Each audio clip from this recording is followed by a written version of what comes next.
Ada enggak sekarang manusia-manusia yang tidak punya suami, punya anak, Bu? Ada, Pak? Banyak. Maksudnya tidak punya suami, tidak pernah disentuh laki-laki, tapi punya anak. Tidak mungkin seorang perempuan tidak pernah disentuh oleh laki-laki tapi punya anak. Nah, itulah Nabi Isa. Karena Allah berbuat, Allah berkehendak, kun fayakun. Nah, jadi Bapak Ibu, jadi ada persoalan itu yang ranahnya akal kita, ada yang tidak ranahnya akal kita. Makanya kita harus mengimani 100% kebenaran Al-Quran itu. Ya. Kemudian kita amalkan Al-Quran itu. Kenapa? Karena apa yang diperintahkan Allah, apa yang dilarang Allah adalah untuk kita semua, untuk manusia, untuk menuntun kita. Jadi supaya kita tertuntun, terarah ke jalan benar. Nah, ini tuntunan, ini agama, ini Al-Quran. Maka amalkanlah isi kandungan Al-Quran. Nah, Bapak Ibu kaum muslimin jamaah maghrib rahimakumullah. Itu yang kedua.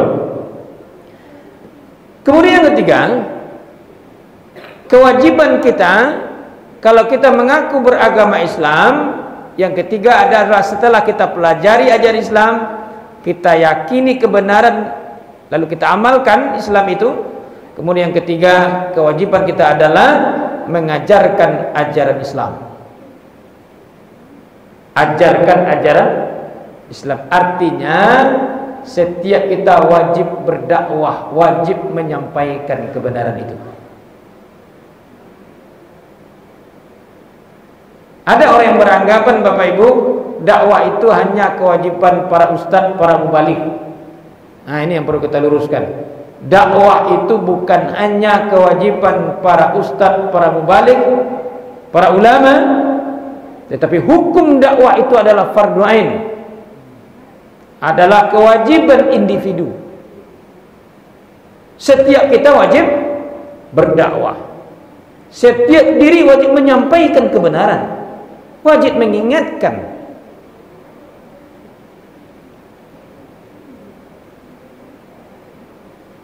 Kalau kita tidak mengingatkan, tidak sama-sama mengingatkan, maka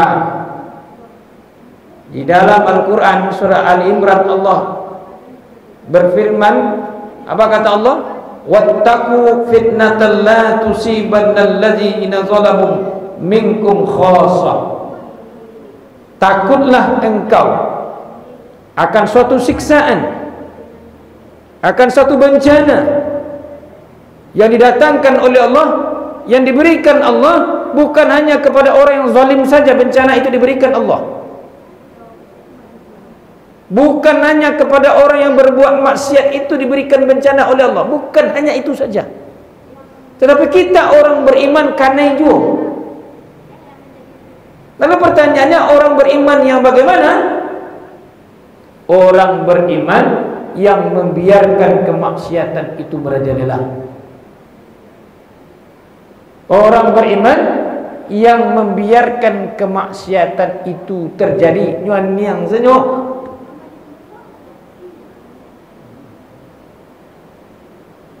Mangalai itu nang kawa urus,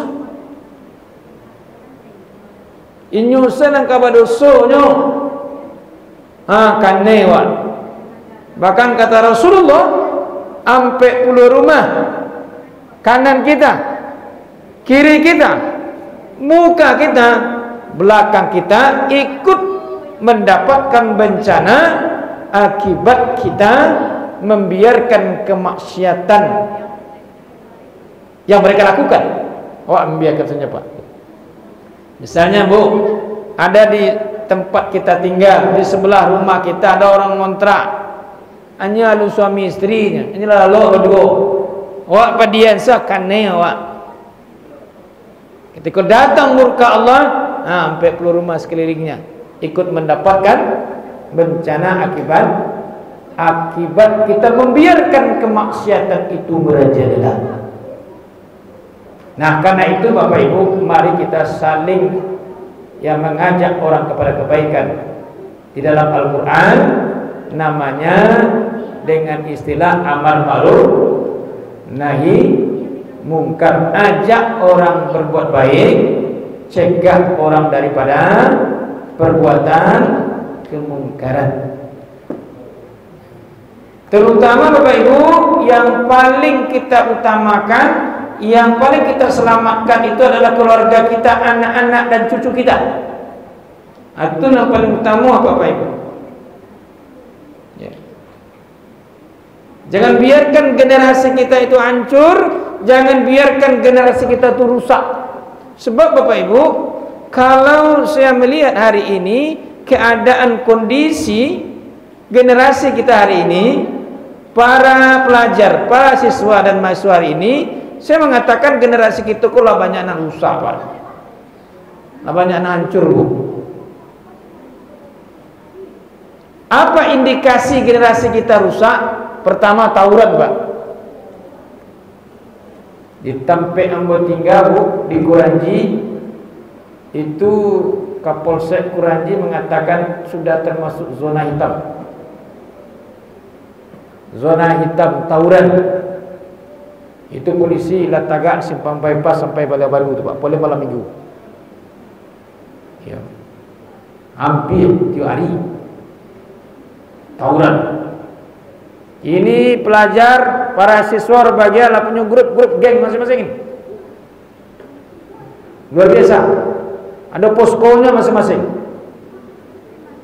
Sambil membawa senjata. Jadinya kita khawatirkan Bapak Ibu, tawuran kok semakin menjadi gini, Pak. Karena itu mari kita cegah, lakukan tindakan preventif. Bagaimana caranya Bapak Ibu? Caranya jangan bagi kesempatan anak-anak awak kok melakukan perbuatan-perbuatan itu. Baca caranya. Maghrib itu anak awak tak boleh keluar.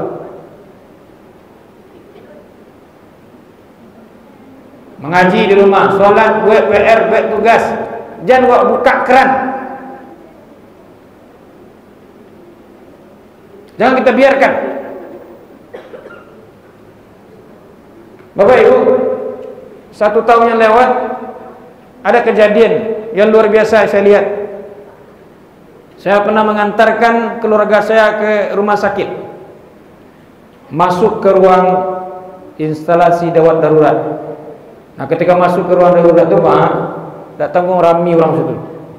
Rami orang tua, jo para pelajar yang luka-luka waktu itu. Ada telinggunya piputui, Pak. Ada jarinya, ada badannya berdarah. Lebih kurang sekitar 15 orang. Ya, anak-anak SMP, Pak. Lalu saya tanya kepada salah seorang orang tua yang mengantarkan anaknya di rumah sakit pada waktu itu. Anak terjadi, Pak. Lalu apa jawaban beliau? Betul, Pak. Anak ambo duduk bersama-sama jo kawannya di simpang Lubuk menturun. Malam minggu, Pak, duduk bersama-sama. Kemudian pas jam 2 datanglah beberapa gerombolan Honda berboncengan sekitar 15 orang. Ada yang dicari di simpang tu, Pak. Ditanyalah yang duduk di simpang. Dia tak bersobok nan ditanya nan dicari itu tak bersobok, Pak. Le ada yang duduk di simpangnya dicatuk sadun. Dicucuk sadun, Pak. Ah, itu jadinya. Le ada yang duduk sinan habis dicucuk. Kan tak ada gunanya ngumpul-ngumpul tu dong. Tak ada rancaknya dong. Anak awak baru sekali itu main ke situ, Pak. Nah, ala kanai gatah tu kan. Tidak ada rancaknya ngumpul-ngumpul nongkrong-nongkrong tu ada tu dong. Maka jangan biarkan Bapak Ibu yang keluar-keluar malam tu. Kerusak generasi kita. Ya. Kalau nak berkumpul bersama-sama adu-adunya dengan dikeluar. Karena itu kena antisipasi. Mari ya kita lakukan tindakan preventif agar anak kita jangan rusak. Tawuran, kemudian narkoba, Pak, luar biasa sekarang ini. Ya, generasi kita hancur karena narkoba. Kemudian ketiga adalah pergaulan bebas. Pergaulan bebas, saya pernah melihat sebuah tayangan di Metro TV namanya Kick Andy. Ada 3 kota besar, Pak.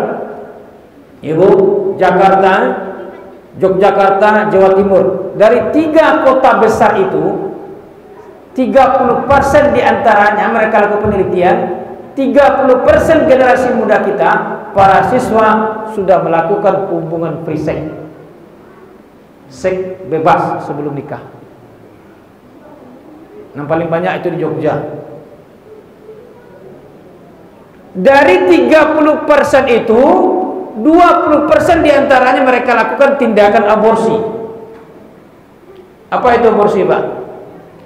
Menggugurkan kandungan. Baraka parah, baraka rusaknya apa itu. Aku nak khawatirkan di Sumatera Barat, jangan sampai terjadi di awal, ya, di daerah kita, Kota Padang. Sebab gejalanya sudah banyak, Pak. Gejala itu sudah banyak muncul, Bu. Ya. Kawan-kawan Ambon mengecek di kantor urusan agama di Kuah, banyak hari ini, ya, orang yang, ya, melakukan perkawinan, ya, nikah sebelum itu banyak catatan, cukup banyak. Kawinan apa itu? Kawinan apa itu, Bu? Kecelakaan. Banyak tuh kawan mengatakan.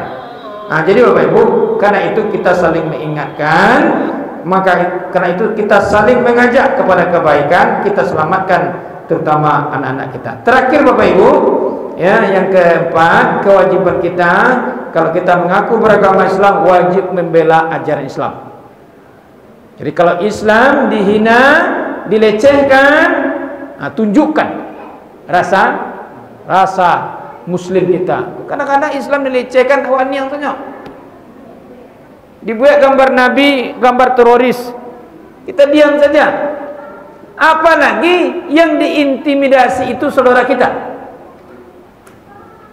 Hari ini saudara kita di Palestina, Bu, ya Pak, luar biasa, ya, intimidasi dari para Zionis Israel. Karena itu kita tunjukkan, ya, rasa solidaritas kita sebagai seorang mukmin. Tidak diam saja kita, ya, minimal dengan doa, ya. Karena itu mari kita doakan saudara-saudara kita yang ada di Palestina hari ini, ya, supaya mereka selalu dilindungi oleh Allah.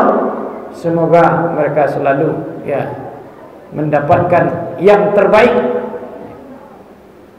karena mereka butuh kepada doa-doa kita dari kaum muslimin yang ada di dunia. Bapak Ibu kaum muslimin jamaah rahimakumullah, jadi inilah kajian kita pada malam hari ini, 4 kewajiban yang harus kita lakukan kalau kita mengaku beragama Islam. Jadi yang pertama, kita pelajari ajaran Islam. Yang kedua, kita akui kebenaran Islam dan kita amalkan Islam. Yang ketiga, kita ajarkan Islam. Yang keempat, kita bela ajaran Islam. Banyak maaf, billahi taufiq hidayah. Assalamualaikum warahmatullahi wabarakatuh.